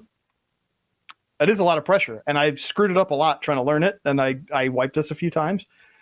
But, it's all part of the process, right? That's part of the learning curve for these fights. And the cool thing about a fight like this is that even though there is kind of a gimmicky mechanic here, you decide who does it. I don't have to do it, but I do it because I'm there, and I feel like I can do it. And I have another very competent player who is comfortable doing the mechanic, assisting me with being the other primary egg breaker. And then other people can assist when we need to break a third one. So I feel like when they have mechanics like that aren't showstoppers because, it went on that person who hasn't ever pulled this before, and now they don't know what to do, and now we're dead. Like, that always feels bad. It makes you not want to bring players to, like, learn fights. This fight is an example of something that has, like, a really critical, like, mission-critical mechanic. You have to do this mechanic right, or you literally cannot do the fight. But you decide who does the mechanic. And if you want to bring somebody who's not as familiar with the strat or whatever, go follow the ad tank around. Kill the ads. Interrupt the ads. Stun the ads. Go have fun. And then they can do that, and they can contribute, and you can win the fight. So I like that design because it lets you pick who's going to be involved in the really critical mechanics. So I've had a good time learning this fight on normal and heroic, and I don't know. I'm a little concerned. There's not a lot of changes to the dungeon journal going to Raid Finder, so I'm not sure like how specific we need to be with breaking the eggs and positioning the boss away from the ads. That seems like it could be very challenging for a Raid Finder group, but perhaps the mechanics are a bit more forgiving. Because this does require a lot of coordination for organized groups. Yeah, I can imagine. It's certainly one of those fights that the moment you're splitting your group in half, you're then dealing with having both of those groups finding a way to manage each other without there being too much communication happening through whatever voice program you're using or in-game communication, managing the different mechanics what you're trying to do. And on top of that, you have overlapping mechanics, right? So not only do you have a fair amount of mechanics, you also have both teams having to deal with them in a different way as they sort of pop up. So it's kind of tricky. There's a lot of visuals in this fight from what I've seen. There's a lot going on visually. And so it's going to take players a period of time to sort of get used to the pulsing AoE mixed with someone's trying to run a beam, mixed with there being fire orbs down with a little radius that they're dodging, mixed with like just a lot, eggs are everywhere. Some of them have timers with little juddy energies coming out of them towards the boss. So you know which one you're supposed to go to. In the moment, it's just about having that calm voice that's sort of saying, okay, next egg is near, so that everyone sort of knows, or next egg is active so people know where to look or to look to start paying attention to those sorts of things. It's really helpful. So yeah, overall, cool looking fight. Just it's a busy fight, but it makes sense as the second to last fight in the raid. That's going to be, tricky. Yeah, I think overall, it's definitely more mechanically complicated than most of the fights, but from a tuning perspective, I honestly think this feels better than Dathia Ascended does still. So, good. I don't know. That could be just functions of different group sizes and stuff, but yeah, this is. I think for a next to last boss, this is not your. I don't know. It's not even your Halandris into Anduin of Sepulchre. Like your egg team has to be on point, and you have to have the throughput to do this. But this is a fun fight. This is not something that's going to give you fits. I don't feel like. Yeah. All right, let's move on to Raszageth the Storm Eater. Raszageth devoutly believes that dragonkind was meant to be as wild and free as the storm itself. Should she succeed at freeing her fellow incarnates from their ancient prison, Raszageth and her kin will topple the aspects and scour the world clean of every trace of the Titan's influence. Man, that's a thing we could spend 3 hours digesting as to what would happen if that took place. Jeez. All right, Jason, do you want to talk about this big, crazy round room that all this happens in? Yeah. So Raszageth there's a lot going on here. It's an end boss, but I feel like it's a lot more digestible than maybe some end bosses we've seen in the past. It's certainly, in my experience so far, it feels a lot better than recent end bosses because it feels active. You're always doing something that feels like it matters in the fight. You engage Raszageth on a large circular platform, and there are smaller platforms to either side and to the back. The overall structure of the fight is you're going to fight Raszageth for a while on the main platform. You're going to split the group to the left and right. Then, after a while, the group is going to meet up on the back platform. You're going to fight Raszageth there some, and then you're going to get knocked back to the main platform where you'll finish the fight. So there's essentially 3 phases and 2 intermissions. That sounds, based on recent fights we've experienced, 3 phases and 2 intermissions sounds a lot worse than I feel like it really is in practice with this fight. Yeah, it's hard. It's hard to hear the words "end boss" and have my brain not go to Sylvanas. It does every time now. It was such a painful experience that every time I hear, "Oh, it's the last boss of the raid tier," and it's got this many phases and multiple intermissions, you're like, "Oh God, not this again." We've been through some stuff in recent years when it comes to bosses with, stuff like 3 phases and multiple different platforms and different intermissions and stuff. And a little trauma there. It's a little trauma. There really is. I think they've made some weird decisions with some fights over the years, but this one I feel like it's not an offender so far. Well, get back to me after 40 or 60 heroic pulls, I guess, whatever it takes. But let's talk about phase 1. And talk about tank stuff. The big thing tanks need to know in phase 1 is Electrified Jaws. It's a physical and nature hit. It also leaves a nature dot, and it increases your physical damage taken by 100% for 33 seconds. So, guess what you got to do with this? You should swap Electrified Jaws every cast if you possibly can. You should. It hurts. It continues to hurt after it hurts. It makes you hurt more. So, switch it up. Now, one very important mechanic in phase 1 is called Hurricane Wing. Raszageth has an energy bar, and when it's full, Hurricane Wing will cast. It does nature damage, but the big problem is a knockback. It knocks you back a lot. If you watched any Race to World First, you probably saw a lot of knockbacks happening on this fight. This is a big one, and it's going to knock you off the platform unless you use Static Charge wisely. Static Charge is a debuff that's going to go out on 3 players, I think. I don't know if it scales with group size. I've only ever seen it go out on 3, but it's a pretty big field. And it does some damage as it's ticking and then explodes for nature damage. It does fall off damage, so you want to get this out of the group, obviously, but it creates a static field at the location where it popped. And this looks like kind of a dark cloud. It does some nature damage when you're standing in it. It reduces your movement speed by 50%, and it reduces forced movement effects on players standing in the area. So a good strat for learning this phase is to have everybody pretty much stack up at the boss's face. You tank the boss in the middle of the room. Imagine the platform's like a clock face. You want to spread out your static charges between 5, 6, and 7 o'clock on the clock face, right? You can overlap the circles a little bit. You don't want to overlap the players, but you make like a cushion essentially around 6 o'clock on the clock face so that when Hurricane Wing comes in, everybody gets pushed into the static field. They stop getting pushed, and then they can, re-engage the boss. You don't want gaps because then people will inevitably, no matter how narrow that gap is, somebody will accidentally get angled right through it and fall to their death. So, okay to overlap the circles a little bit, just get that whole area covered up. Another thing the boss does, which is really kind of weird, is called Volatile Current. Everybody's going to get an 8-yard circle around them. And after a couple seconds, it's going to pop and leave a volatile spark, which is a little ad that you need to remove. And you can remove it by dispelling it, interrupting it, stunning it, soft CCing it in any kind of way, basically, will make it pop. It's casting a thing called Burst, and it does nature damage and leaves a nature dot, and it stacks. So if you let these go off, you're going to die. So what any kind of AoE stuns or fears or dispels or whatever are really good here. You can help people out. It's kind of tricky because you got to space out because of the 8-yard rings, but you just don't want anybody going off on their own, right, to the other side of the platform. Try to just space out like every 8 yards. Dot them all over the place in the area you're fighting the boss, and everybody switch to your ads, interrupt them, stun them up, dispel them, whatever.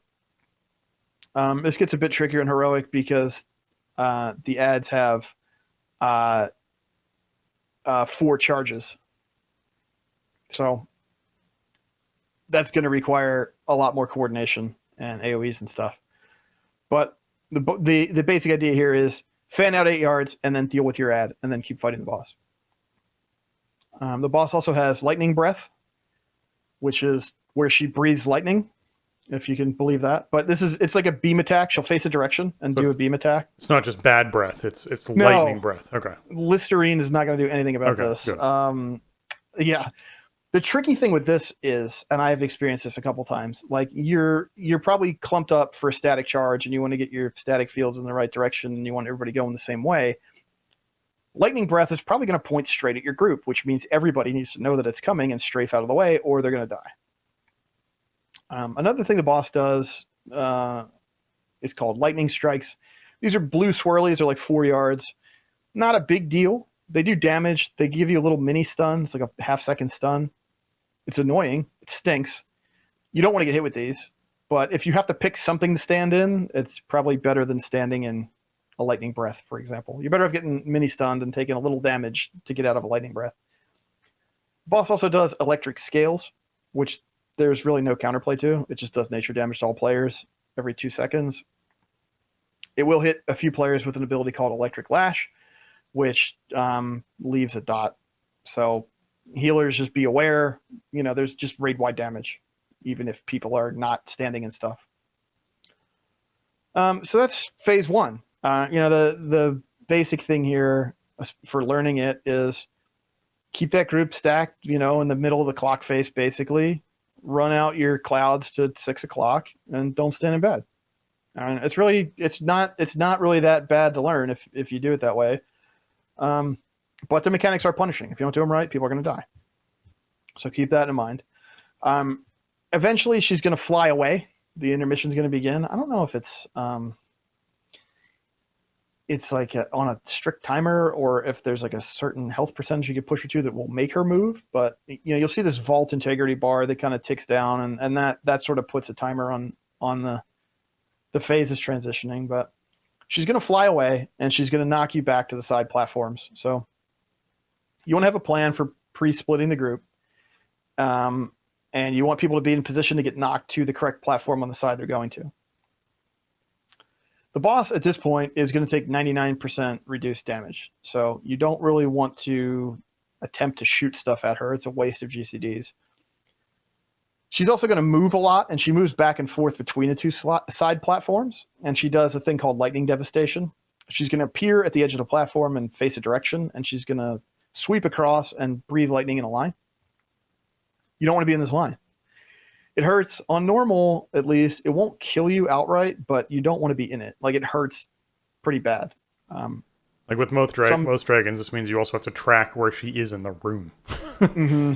So yeah, she generally just like alternates between sides. It can be kind of tricky to see like where she's coming from, even though the model is huge of the boss. Like you do have to make sure that you're not, in the area she's breathing through. It's just an annoyance you're gonna have to deal with in this phase. It's just easy to like get tunneled on an ad, and you have lightning strikes coming in. There's a bunch of other visuals happening, and you lose track of the purple boss in the purple room. Right? It can happen. So keep an eye out. Yeah, and or if it's like directly behind you, and like you just don't see your camera's not zoomed out or whatever, and like you don't know that the boss is right there. Don't just keep an eye out for it. You don't want to get killed by that. Now, what you're going to actually be fighting in this phase, you may have noticed I said, well, the boss is taking 99% reduced damage and flying around. So what am I actually doing? Well, on each platform, there's going to be sets of ads. Surging Ruiners, you're going to see them. And they're like big wind ads, I think. And so you want to kill those. They have an ability called Surge. It shields itself. It channels into the vault. While the shield holds, it inflicts nature damage to all players every 3 seconds. And upon removal, it gains overload and summons a Primalist Force. So when it overloads, it does nature damage to all players every 3 seconds. And it grants all allies 100% increased damage done until defeated. So you want to kill this thing, and then it's going to make more stuff for you to kill. It's also going to do Surging Blast, which engulfs several players with energy, and after 6 seconds, the energy explodes, inflicting nature damage to players within 7 yards. So don't be in the 7-yard circles. The Primalist Forces, the aforementioned ones, are Oathsworn Vanguards, which are basically just melee strikers.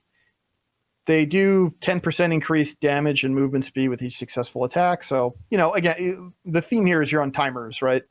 While the boss is flying around, it's weakening the vault integrity, which is getting you closer to pushing phases.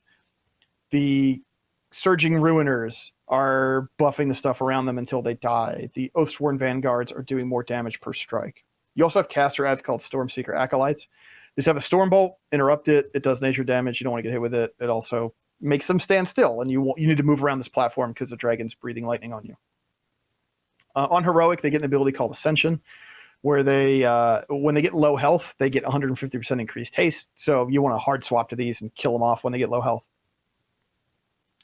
But basically what you're going to do here is have your two teams rotate around these platforms, kill off the Surging Ruiner, kill the Vanguards and Acolytes, and then repeat until the platform's clear.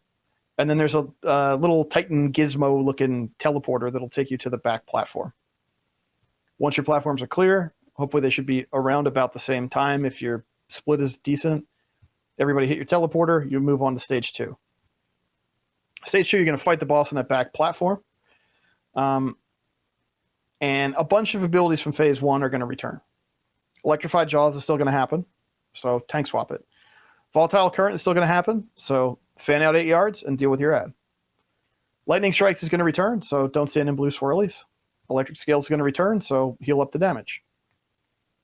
There's some new stuff in phase 2.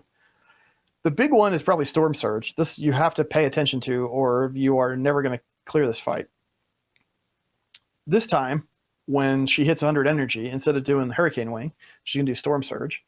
And this is going to happen at the very beginning of the phase as well. She shrouds herself with a damage absorb that is huge. It absorbs a ridiculous amount of damage. And she pulses while the shield holds. It does nature damage to all players every second, and it grows in intensity by 200% with each pulse. So this stacks up pretty fast. After 25 seconds, the shield explodes. It does nature damage to all players. And it leaves a 1.5 minute dot. So basically you have 25 seconds to pop this shield or you lose.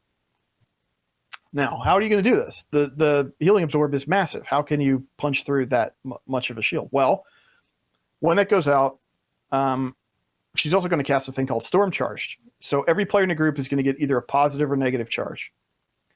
If you're within 5 yards of allies with the same charge, you gain Focus Charge. If you're within 5 yards of allies with the opposite charge, you gain Scattered Charge.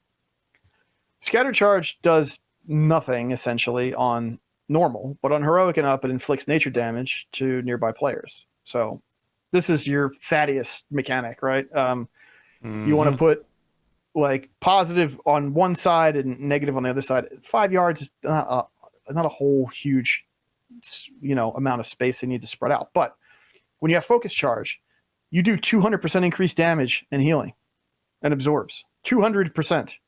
So you need to make sure that everybody is on the correct stack point and is getting there safely.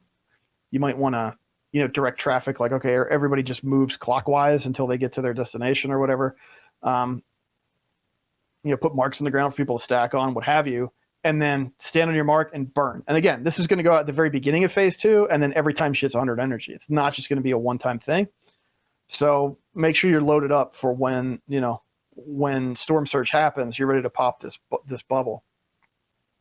The other new thing, well, there's 2 other new things. One is called Tempest Wing, which is sort of the Hurricane Wing replacement. She does this wave of nature damage, and it does ticking damage to you while you're in the wave, and it pushes you back. When this is coming out, just run straight forward. Don't strafe along. Don't try to get cute. Just run forward. You'll run through the wave. You'll take 1 tick. You'll be okay. I just want to highlight this is probably one of the coolest dragon abilities, very dragon-esque that we've seen in a while, where literally the dragon slams its wings down fast enough that it sends out a wave that knocks you backwards, and you have to run through the wave. And yeah, the faster you pass through it, the less damage you take. So if you want to use a speed 'em up or a blink or whatever, you can, and that will just reduce the amount of damage you're taking from this thing that hits you. If you ride the wave out, just let it push in you backwards, you will take more and more damage the longer you're hit by it. So run through it. Yeah, Dosegni, right, from Sepulcher. It's the same type of idea. The graphic looks different, but if you rate it in Sepulcher, it's the same idea as Dosegni's wave. Don't hang out in it, just run forward. Yeah. The other new thing that the boss gets in phase 2 is called Fulminating Charge. It's going to target a few players. I think 2, maybe 3. I think I've only ever seen do 2, even with a big group, but it might scale up or down. These targets are going to have 50% reduced movement speed for 3 seconds, or 75% reduced movement speed on heroic and up. When it expires, the charge explodes. It does nature damage to everybody in the circle, and it jumps to the nearest player that was caught in the blast. Each time it jumps, its radius is reduced, and the player that had it gains lingering charge, which does a nature dot for 9 seconds. So a pretty long nature dot. You want to handle this similarly to actually the phase 1 mechanics and positioning, in my opinion. I mean, there's different ways you could do it, but the idea here is you want the players with fulminating charge to be going in the same direction but not overlapping each other. So maybe have them go towards 6 o'clock. Everybody else moves towards 12 o'clock to give the players some room. And if somebody gets caught in fulminating charge, just repeat the process until it's done.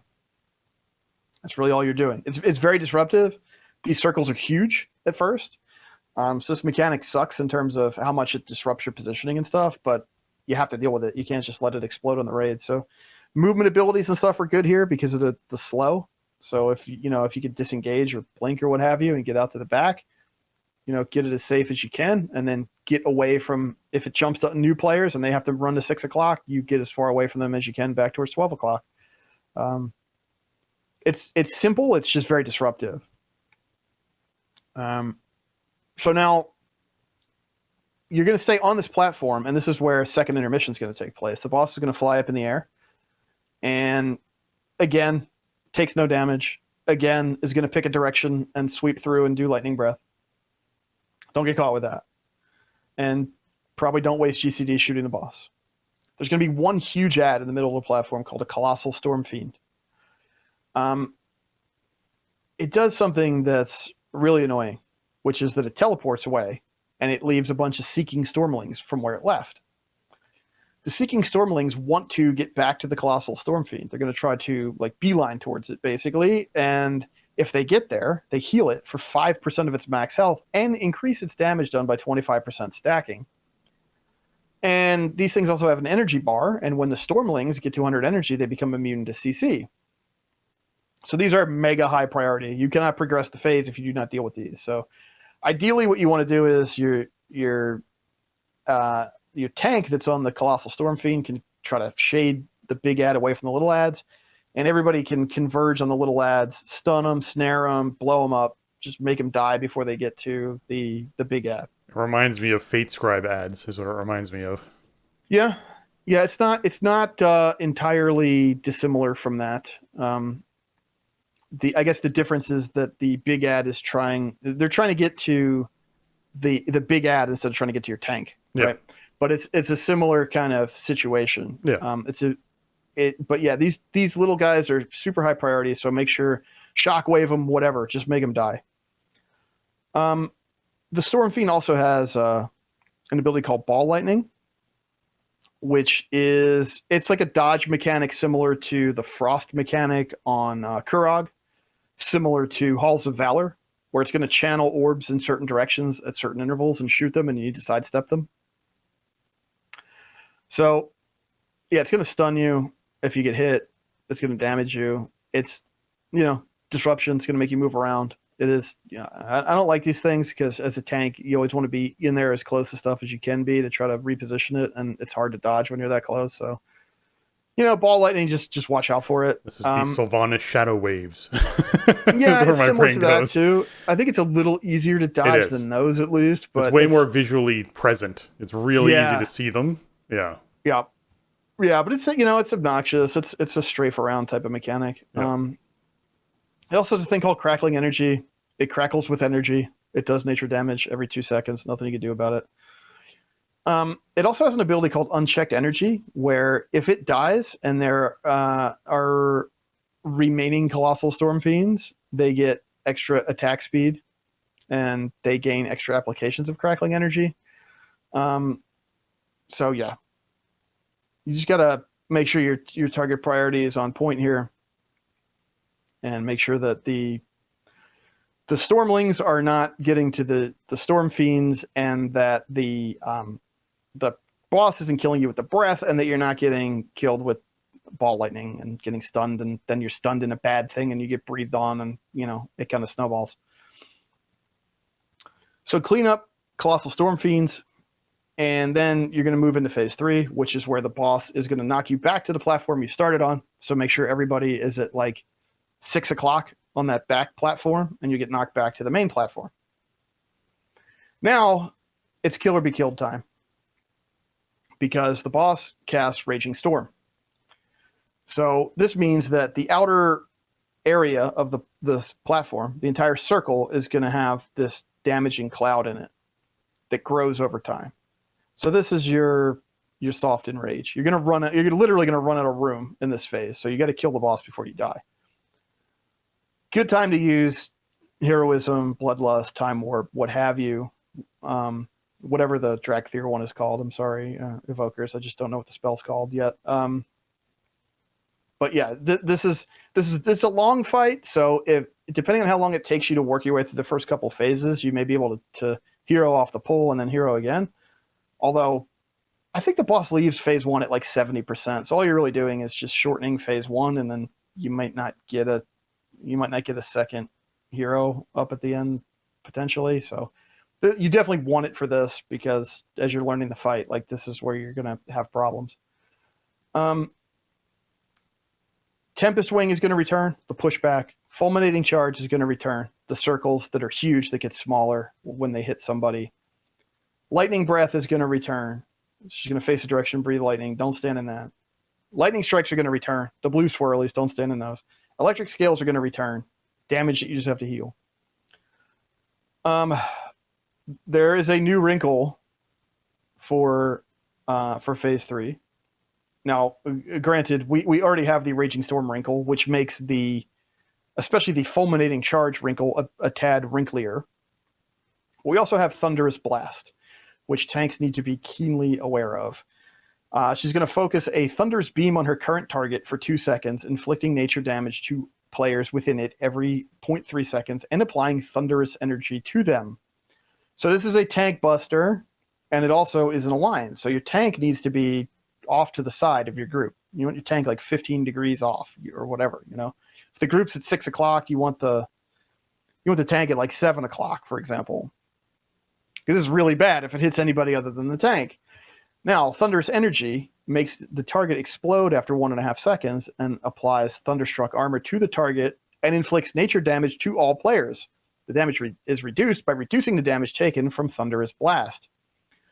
Thunderstruck Armor increases your physical damage taken by 100% and damage taken by Thunderous Blast by 100% for 40 seconds. So you want to swap this, obviously. You don't want one tank taking more than one Thunderous Blast in a row.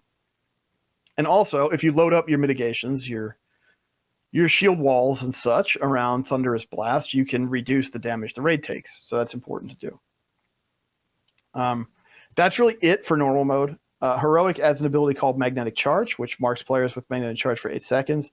When it expires, it inflicts nature damage to all players and pulls them to the location of the blast. The damage is reduced the farther away players are from the blast. So, you're going to have to probably designate places for these players to go so that the raid is far enough away, and then everybody can kind of anticipate where they're going to get pulled to, and then they can reset and continue the fight.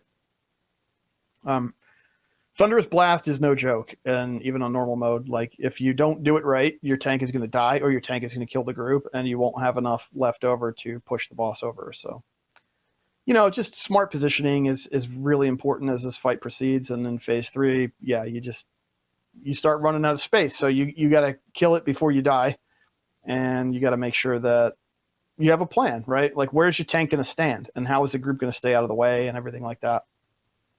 It gets pretty intense at the end, but it's a really cool fight visually. I think it's really fun. I think it's one of the best end bosses we've seen in a long time. I don't dread like re-clearing this on normal this week. And again, it's not my next heroic prog target because if you look at the kill rates and stuff on WoW Progress, I feel like this boss is still probably a bit overtuned. They're giving it some room to breathe. They're letting it be the last boss for a little while, but the drop off from Broodkeeper Diurna heroic kills to heroic Rezageth kills is steep. It is precipitous. And there have been a lot more mythic Aranog and mythic Primal Council kills than heroic Rezageth kills as of this recording. So that kind of gives you an idea of maybe some ways you want to approach your group's progress and stuff through here if you're a team like mine. That's kind of what we're looking at. I'm expecting this fight's going to get touched up a bit over time here. But mechanically, I think, most of these mechanics, I think they read really well. I think the fight looks cool and it's fun because you're always attacking something. You're always watching a bar go down. You kill Rezageth from 100% to 0% health. You're not taking her to 90% or something, right? Like, these long protracted parts of the fight where there's nothing to fight or whatever. You do have the ad phases aren't like super dissimilar to Sylvanas, for example, but they feel more interactive and faster paced. Like you're cleaning this up and then moving on to the next part of the fight. So overall, I think it's really a cool capper to this raid. I've enjoyed learning the fight on normal, and I'm not really dreading heroic prog, although, obviously we're going to have to take our lumps for our team to get through it. I have heard less than stellar things about people's initial LFR reactions to the fight. LFR does not dial down the organizational challenge too much from what I hear. And also people were telling me that if you wipe in phase 1, you don't get determination stacks. So that is probably not great. So yeah, this might be a little dicey on LFR for a bit. Because I don't think they remove too much of the burden of like splitting the group and killing the ads and, positioning and all that, which that's more organized group stuff. So might be a little rocky out there this week if you're stepping in LFR, but at least, hopefully this gives you an idea of what to expect and what to look for. And if you are bold enough to try to direct traffic in an LFR, maybe you can employ some of these techniques and get the boss down. Yeah, I have not experienced this in LFR yet, but it is one of those fights to me that immediately reads as if they aren't removing large amount of mechanics from this encounter as things get scaled down in difficulty, there's a problem, because it's going to be a rough experience for a lot of players in LFR and a lot of players in normal, and then a lot of players in heroic, and then you start looking at the mythic stuff and it's pretty insane out there. So I liked the old Legion methodology of all difficulties, we just remove things. Like, we don't just scale them down, we actually just remove mechanics on encounters like this to make things easier for players to learn. It's easier to learn 1 or 2 new abilities than it is to learn 10 abilities, but some of them you don't really have to pay attention to because they barely deal any damage. Because then when you scale up in difficulty, yes, you already know what those abilities are, but you now have habits of not paying attention to them because they don't do any damage, whereas now you have to pay attention to them. So I almost prefer them to go a different route and go, hey, you know what? Yeah, we're just not going to have the lightning swirls that you need to dodge, or we're just not going to have this ad do this thing that's, needs to be interrupted or whatever it is, so that when you scale up in difficulty, you just have to learn 1 or 2 new things, as opposed to it being a shock to the system when, that thing that we just weren't paying attention to at all suddenly needs to be like taken care of. Otherwise, it's a very serious deal now. So yeah, we'll see how this all pans out. But yeah, my big concerns, I guess, are the group splitting, because the group splitting is like key here. Both of these fights, really. Mm-hmm. So I don't know. Sometimes they've done things where like, you automatically get sent to whatever platform, like the game just splits you up. I don't think that's how this works. So I don't know. Yeah, I mean, these are fights that for an organized group they have layers of complexity, certainly, right? But they're not the hardest fights imaginable to learn. I think they're pretty accessible fights, actually. I think this is a great normal raid. Maybe the best normal raid we've seen in many years. But when you take it to the LFR layer where it's like, well, these people, you can't expect them to like organize together. I don't know what's going to happen out there. It might be a little bit more challenging than the actual fight presents. Yeah, I guess we'll have to wait and see as far as how people's reviews of the LFR experience goes, and hop on it from there.